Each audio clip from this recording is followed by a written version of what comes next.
This is the MrSan44Man Detroit Raw Show on YouTube, a PIE Productions. And now, your host, MrSan44Man. What's up, world? It's your man, MrSan44Man, seen in 80 plus countries around the world. As you see, what happened in Boston, my first episode of that, with the breaking stories as it happened, is already out there. What you're about to see right now is the NBC nightly news report of what went on and how it went down, and all is compiled together now in a story. What I did is I tried to compile the raw footages of the stories as they was coming out. So forgive me if anything is inappropriate, because I'm not in Boston, I'm here in Ohio. So MrSan44Man got the best advantage that I could, and I got these episodes. I was going to have comments of people that had wrote in, and I had some pretty good comments. I'll get back with that later, due to the fact that what happened today, we've had, if you don't know, and major 2 explosions went on at the final finish line of the Boston Marathon in Boston, Massachusetts. So therefore, that got pushed to the side because terrorism is back on. I'll get with y'all because right now, this is a lot to absorb. I'll get back with you all tomorrow on some comments and some commentary, and understand, or try to understand, how did a facility that was supposed to be totally prepared by the police, the fire, and every emergency, Homeland Security there, how did this happen, y'all? In the biggest day of Boston's history that happens every year. We'll figure that out, and we will definitely address it. It's your man, MrSan44Man, down here still in Ohio. I'll probably make myself way to Detroit tomorrow and try to figure out what's happening in this world, y'all. It's your man, MrSan44Man. I'm out. Peace. Breaking news tonight, an apparent coordinated attack in Boston. A pair of homemade bombs exploded at the finish line of the Boston Marathon.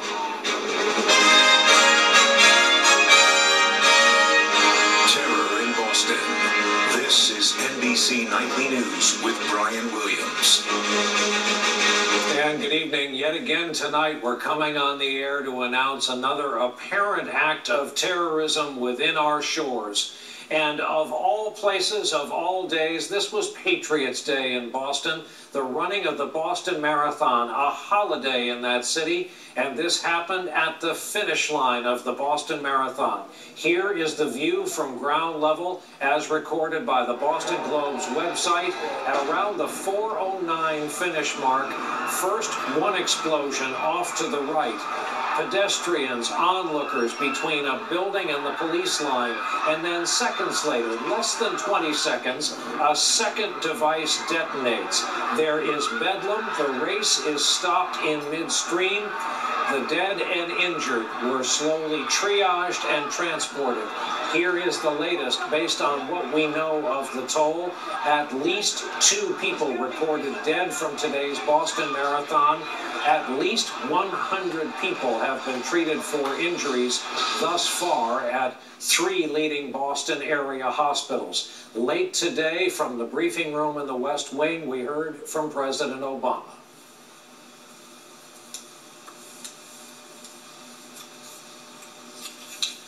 We don't have the president's comments quite yet. Every single federal resource necessary to care for the victims and counsel the families. And above all, I made clear to them that all Americans stand with the people of Boston. We did, in fact, have the president's comments from the briefing room. That was within the last half hour. It has been an extraordinary day. Not all initial reports turned out to be true, but the initial fears did. And that was that this was not 1 but 2 devices apparently placed there to do harm. We have our look at this day so far from NBC's Ann Thompson.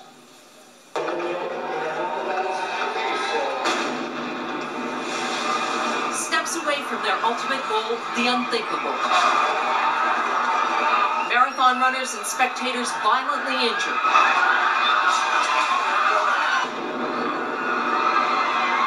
Two explosions going off within seconds of each other at Boston's Copley Square. At first it almost sounded like a cannon blast, but it felt so strong it literally almost blew my hat off. And everybody started running the other way. There were a few people that were running over towards them to help out the injured, and there were some really bad injuries. Some people were very, very badly hurt. The clock at the finish line read 4 hours, 9 minutes, 43 seconds when the first explosion went off on Boylston Street. The second a block away. A place of celebration instantly transformed into a scene of chaos. Everything was normal. Everyone was relaxed and happy. Then an explosion right next to the finish line. And then within another, maybe 30 seconds, another explosion. And then pandemonium struck. Now there was a race of a different kind to rescue people and save them. I was carrying somebody who lost both of the legs in the explosion. It was a lot of them were lost limbs, catastrophic. The smoke could be seen from across the Charles River. Boston police called in all off-duty officers to help. Ambulances took 19 victims to Massachusetts General Hospital. This is like a bomb explosion that we hear about in the news in Baghdad or Israel or some other tragic point of space in the world. It was carnage. It was just carnage. MrSan44Man who lost part of his leg. And then all the folks on the Marathon tent who were treating the runners obviously had to get called into action. Some 27,000 runners from 96 countries signed up for the 26.2-mile race from Hopkinton to Copley Square. Those still on the course after the explosions were diverted away from the finish line. Authorities would not speculate on whether this was terrorism. We're not being definitive on this right now, but you can reach your own conclusions based upon what happened. The race famous for Heartbreak Hill, today the site of just heartbreak.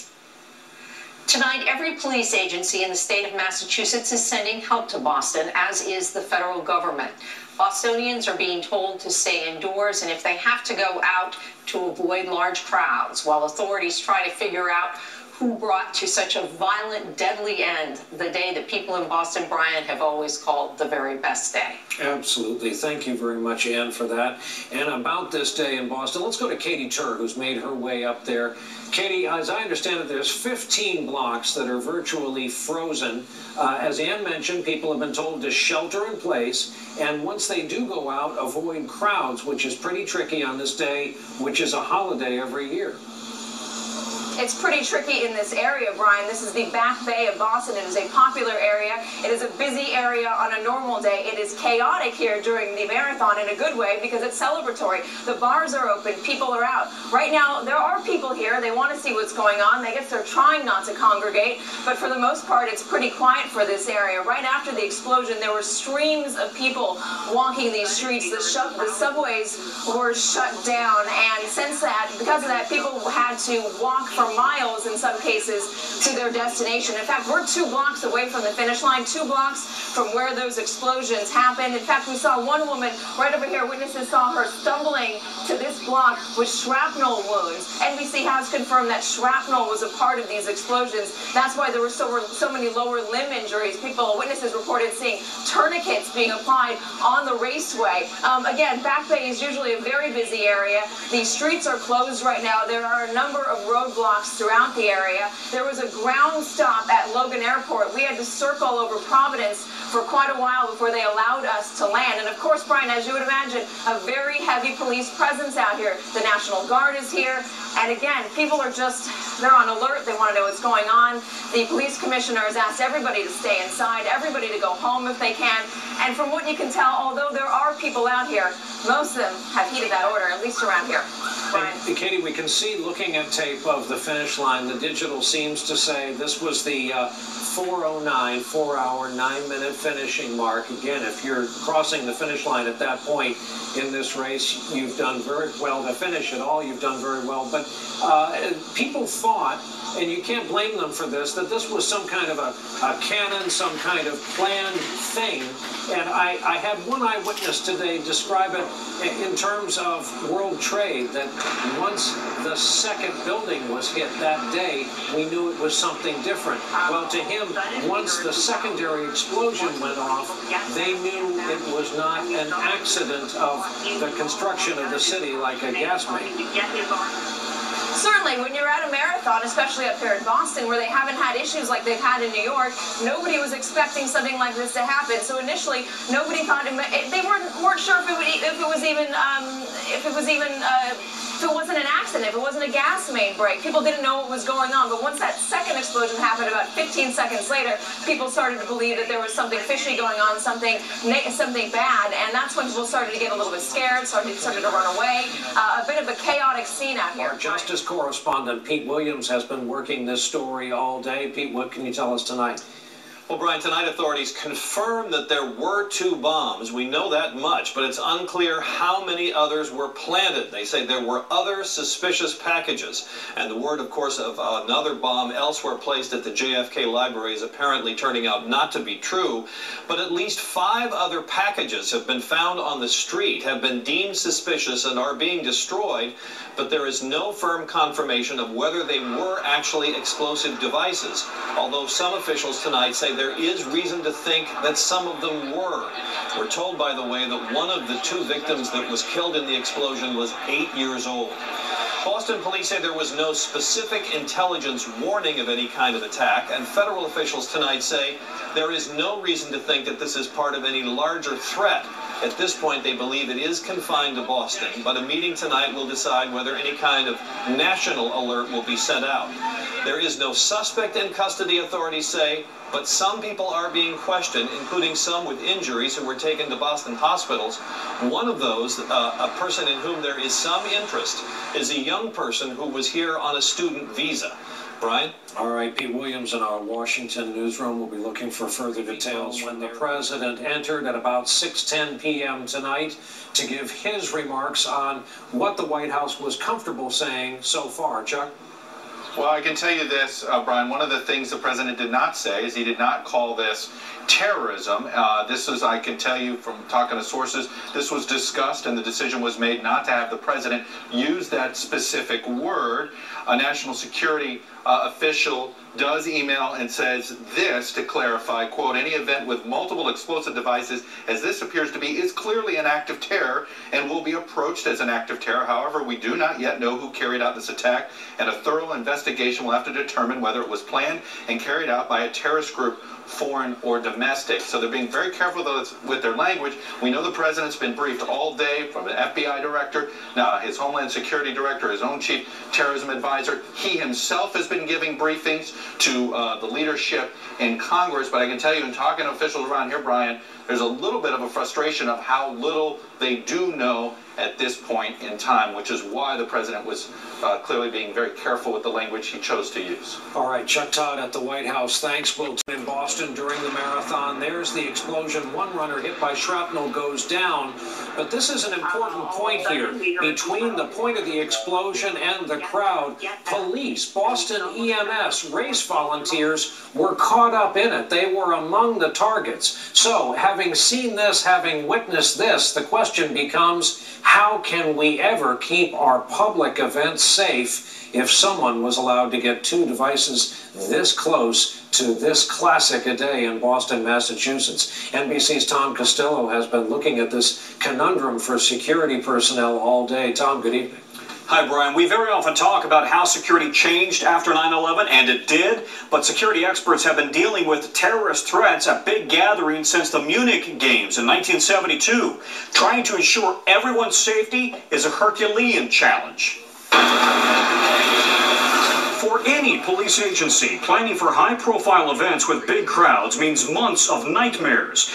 But securing and sealing a 26-mile course like the Boston Marathon with 20,000 runners and 500,000 spectators is an almost impossible challenge. Bill Bratton was the Boston Police Commissioner before leading the NYPD and the LAPD. It is extraordinarily difficult, as you might imagine, that 26-mile route, double that 52 miles because you got two sides of the street. Most of the security would be focused on the finish line area where the actual bombing occurred. Atlanta, 1996. A backpack holding pipe bombs packed with nails exploded in Olympic Park. 2 died, more than 100 wounded. It wasn't until 2003 that police tracked down domestic terrorist Eric Robert Rudolph. Can we dress back, please? London, 2005. A series of coordinated suicide attacks on the subway and bus system left 52 people dead, 700 injured. The attackers used homemade explosives packed into backpacks. Those attacks very much on the minds of the Secret Service when President Obama was sworn in for the first time in 2009. Dan Bongino was the lead Secret Service agent as 1.8 million people packed the National Mall in downtown D.C. A potential terrorist could have been hiding in plain sight. You can't guarantee anything. All you do in the field of security is reduce the probability of an event like this to hopefully something so minuscule that if something does happen, your response element afterwards is enough to keep the casualties to a minimum. Times Square, 2010. A car bomb failed to explode and was disarmed before it could hurt anyone. 2 days later, a Pakistani American was arrested trying to board a flight to the Middle East. But big sporting events like the Boston Marathon have been viewed as inviting targets ever since 9/11. The Marine Corps Marathon in Washington attracts 30,000 runners each year.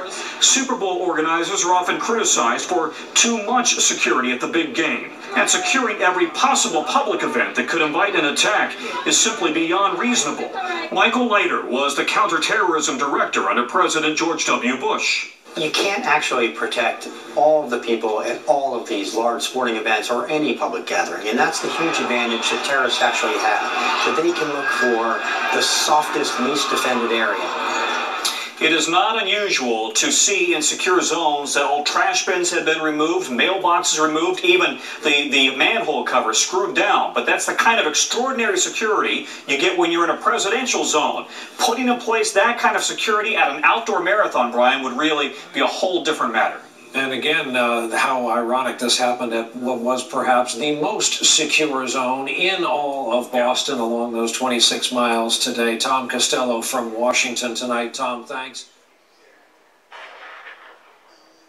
You've just been watching the MrSan44Man Detroit Raw Show only on YouTube, a PIE Productions.